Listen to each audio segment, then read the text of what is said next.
Mengejutkan, Ruslan Buton gugat Jokowi. PT UN vonis Jokowi melanggar hukum. Besar juga dari kapten kita, Ruslan Buton, yang berani menggugat Presiden Republik Indonesia. Panglima Serdadu mantan Trimatra Nusantara Ruslan Buton mengajukan pra-peradilan ke Pengadilan Negeri PN Jakarta Selatan. Surat mengajukan pra-peradilan diajukan oleh penasihat hukum Ruslan, Tonin Cahta, dan rekan-rekannya, Selasa 2 Juni 2020. Saat ini, status Ruslan telah menjadi tersangka dalam kasus surat terbuka minta Presiden Joko Widodo mundur dan ditahan di Mabes Polri. Tonin menuturkan, dalam salinan surat permohonan pra-peradilan, Ruslan menggugat Presiden Republik Indonesia, Jokowi, dalam casu quo C-Q, Kapolri C-Q, Kepala Bareskrim C-Q, Direktur Tindak Pidana Cyber Bareskrim Mabes Polri.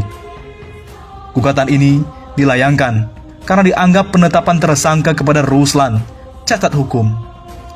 Penetapan tersangka kepada Ruslan cacat hukum. Pra-peradilan akan digunakan oleh pencari keadilan untuk melakukan perlawanan kepada termohon yang dinilai salah menerapkan hukum dan melanggar hukum acara pidana. Alasan tidak sahnya penetapan ini, kata Tonin, karena Ruslan dan pelapor kasusnya, Aulia Fahmi, tidak saling mengenal satu sama lain dan tidak memiliki hubungan keperdataan. Selain itu, Ruslan tidak pernah diperiksa sebagai calon tersangka atau saksi oleh penyidik Bareskrim Polri. Namun, penyidik langsung menerbitkan surat penetapan tersangka dan langsung dilakukan penangkapan. Dengan demikian, tanpa adanya keterangan saksi, keterangan ahli, dan surat guna memenuhi ketentuan syarat minimum 2 alat bukti sebelum tanggal 26 Mei 2020, maka penetapan tersangka tidak sah, jelas Tonin. Di sisi lain, mantan staf ahli Panglima TNI galang ribuan dukungan untuk Ruslan Buton. Ratusan purnawirawan TNI memberikan dukungan terhadap Kapten Purnawirawan Ruslan Buton agar segera dibebaskan oleh polisi. Dukungan yang total lebih dari 1000-an itu dikoordinir oleh mantan staf ahli Panglima TNI, Majen Purnawirawan Dedi S. Budiman. Menurut Dedi, hingga saat ini sebanyak 8 organisasi masyarakat atau ormas, 36 advokat, dan pakar 636 masyarakat dan purnawirawan TNI, dan 402 purnawirawan mantan pejuang Yonif 315 Garing Garuda yang mendukung dibebaskannya Ruslan Buton dari perkara hukum yang ditangani Polri. Dedi berkeyakinan bahwa setiap warga negara berhak untuk mengeluarkan pendapat dan berhak wajib ikut serta dalam upaya bela negara menurut pasal 28E Undang-Undang 1945.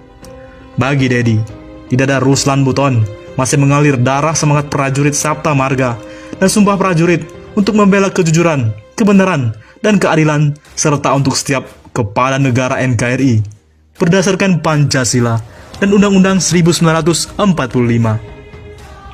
Sultan Ruslan Buton adalah pejuang militan, pejuang tak kenal menyerah, pejuang yang tulus, ikhlas, dan cinta peduli tanah air, sesuai dengan Undang-Undang 1945 dan sesuai perintah Allah Subhanahu wa Ta'ala untuk melakukan amar ma'ruf nahi mungkar dengan membela kejujuran, kebenaran, dan keadilan guna mewujudkan NKRI yang merdeka, bersatu, adil, dan juga makmur.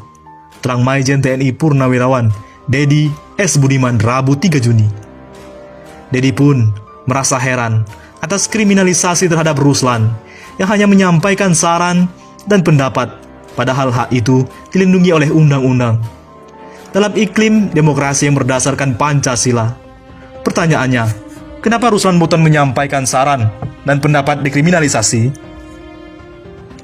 Dedi heran. Padahal menurut Dedi, WNI yang kritis adalah kriteria cinta tanah air, sedangkan penjilat adalah pengkhianat bangsa.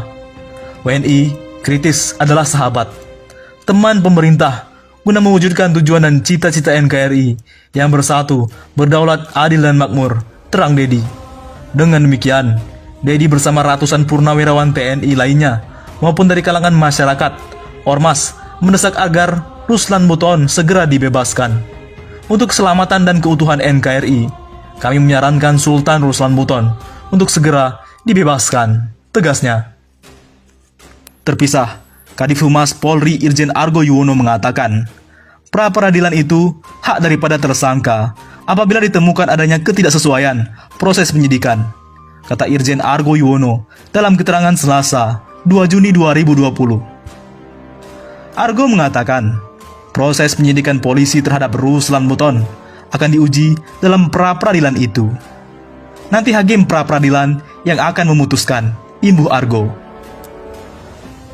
Di sisi lain, hari ini PT UN vonis Jokowi melanggar hukum di kasus internet Papua. CNN Indonesia, Pengadilan Tata Usaha Negara PT UN, Jakarta memutuskan Presiden Joko Widodo dan Menteri Komunikasi dan Informatika Johnny G. Plate melakukan perbuatan melawan hukum terkait pemblokiran atau pelambatan koneksi internet di Papua pada 2019. Mengabulkan gugatan para tergugat untuk seluruhnya, menyatakan perbuatan para tergugat adalah perbuatan melanggar hukum oleh badan dan atau pemerintahan, ucap Hakim PT UN saat membacakan putusannya Rabu 3 Juni. Diketahui, kebijakan pemblokiran internet di Papua dan Papua Barat pada Agustus 2019 digugat oleh SafeNet Indonesia dan Aliansi Jurnalis Independen AJI dan terdaftar di PT UN nomor 230-6-2019-PT UN Jakarta. Sebagai tergugat adalah Menkominfo dan Presiden Joko Widodo. Dalam putusan itu, hakim memerintahkan pemerintah untuk tidak mengulangi perbuatan tersebut, menghukum para tergugat menghentikan dan tidak mengulangi seluruh perbuatan dan atau tindakan pelambatan dan atau pemutusan akses internet di seluruh wilayah di Indonesia, tuturnya. Jikapun pemerintah melakukan upaya banding, hakim menyebut vonis ini tetap dapat dilaksanakan. Menyatakan putusan atas gugatan ini dapat dilaksanakan lebih dahulu walaupun ada upaya hukum, kata dia. Diketahui, kebebasan internet warga Papua dan Papua Barat dibatasi dengan dalih untuk meredam hoaks. Sejak 19 Agustus 2019, awalnya pemerintah melakukan throttling atau pelambatan akses atau bandwidth di beberapa daerah. Tindakan itu dikabarkan hanya melalui siaran pers.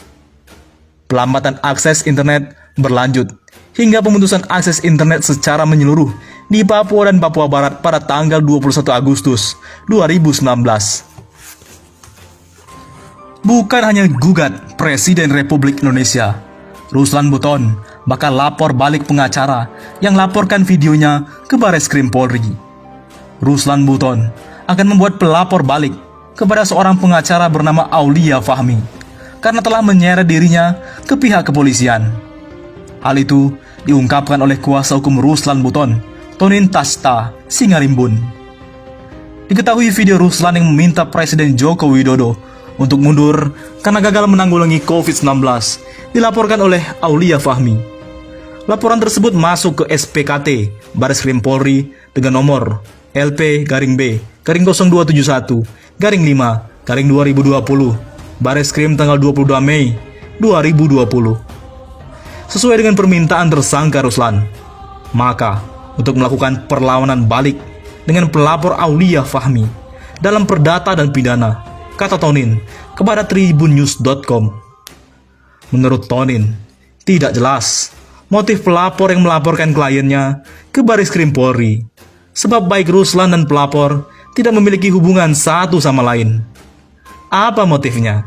Karena tidak ada hubungan antara tersangka Ruslan dengan pelapor, sehingga pada dasarnya laporan tersebut apa dasarnya?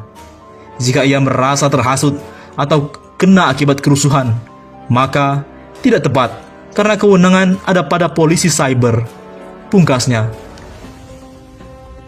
Jadi, bagaimana reaksi Mabes Polri ketika Ruslan Buton bakal lapor balik pengacara yang laporkan videonya? Ini tanggapan Mabes Polri. Mabes Polri menanggapi santai upaya Ruslan Buton yang mengajukan pra-peradilan atas statusnya sebagai tersangka. Ya silahkan saja, karena itu kan hak dari tersangka yang memang diatur dalam KUHP, ujar Kadif Humas Mabes Polri, Irjen Argo Yuwono saat dikonfirmasi Rabu, 3 Juni. Jenderal Bintang 2 ini menjelaskan penyidik Bareskrim siap menghadapi pra-peradilan yang dilayangkan Ruslan Buton jika memang sudah menerima surat dari Pengadilan Negeri Jakarta Selatan. Dia memastikan penyidik bakal menyampaikan secara detail proses penyidikan yang berujung pada penetapan tersangka Ruslan Buton di sidang pra-peradilan untuk menjadi dasar pertimbangan keputusan majelis hakim. Kami siap menghadapi, nanti diuji di sidang pra-peradilan tentang proses penyidikannya, tambah Argo. Bagaimana menurut pendapat Anda?